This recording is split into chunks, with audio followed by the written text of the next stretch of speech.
Bangladesh free fire কমিউনিটিতে লুকিয়ে থাকা এমন একটা সত্য গল্প আজকে তোমাদের মাঝে তুলে ধরতে চলেছি, যেটা জানার পর তোমরাও বলতে বাধ্য হবা যে গেম খেলার আসলেই কোনো বয়স লাগে না।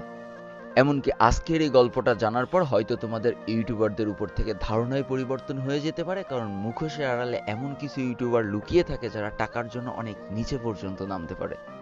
আজকের এই গল্পটা একজন মাঝবয়সী পরিবারের বড় ছেলের জীবন কাহিনী। আমি জানি এই নিষ্ঠুর বাস্তব গল্পটা শোনার পর হয়তো আমার মতো তোমাদের হৃদয় হু হু করে কেঁদে উঠবে। তো বেশি প্যাক প্যাক না করে ছোট্ট একটা ইন্ট্রো দিয়ে আজকের ভিডিও শুরু করা যাক।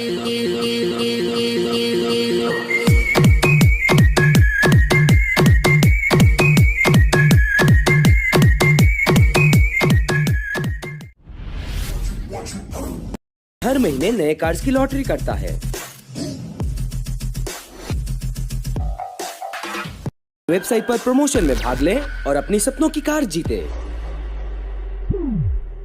আজকের গল্পটা পরিবারের মাঝবয়সী এক বড় ছেলেকে নিয়ে, যাকে আমরা আজকে ছদ্ম নামে ডাকবো, কারণ সে চায় না যে কোনোভাবে তার পরিচয়টা সবার সামনে আসুক। তার সাথে সাথে সে এইটাও চায় না তার এই কষ্টের পিছনে আসলে কোন মানুষগুলো দায়ী ছিল, কোন ইউটিউবার গুলো দায়ী ছিল। চিন্তা করে দেখো কত বড় মনের একজন মানুষ। গল্পটা শুরু হয়েছিল 2017 সাল থেকে, যেখানে তরতাজা একজন টকবগে যুবক, পরিবারের বড় ছেলে, সবে মাত্র পড়াশোনা শেষ করেছে। বিশ্বাস করো আর না করো, পরিবারের বড় ছেলে হওয়া যে কতটা কষ্টের আর কতটা দায়িত্ববোধের ব্যাপার, সেটা শুধু যারা বড় ছেলে আছে তারাই জানে।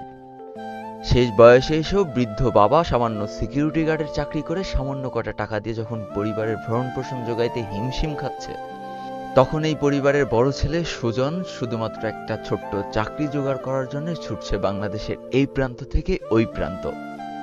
তবে ভাগ্যের নির্মম পরিহাস, আমরা এমন একটা দেশে জন্মগ্রহণ করেছি যেখানে যোগ্যতার কোনো দাম নেই, যেখানে ভালো রেজাল্টের কোনো দাম নেই। তোমার পিছনে যদি মামা খালু থাকে, তোমার বাবার যদি ঘুষ দেওয়ার টাকা থাকে, তাহলে তোমার চাকরির কোনো অভাবই হবে না।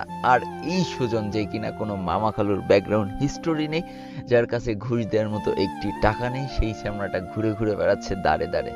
পরিবারের বড় ছেলেকে লেখাপড়া শেষ করাতে বাবার অনেক কষ্ট হয়ে গিয়েছে, কিন্তু তারপরে ভাগ্যের কি নির্মম পরিহাস, যেদিন সেই ছেলে পড়াশোনা শেষ করেছে, তার সেই যোগ্যতা দিয়ে বাবা মাকে একটু হেল্প করতে পারছে না।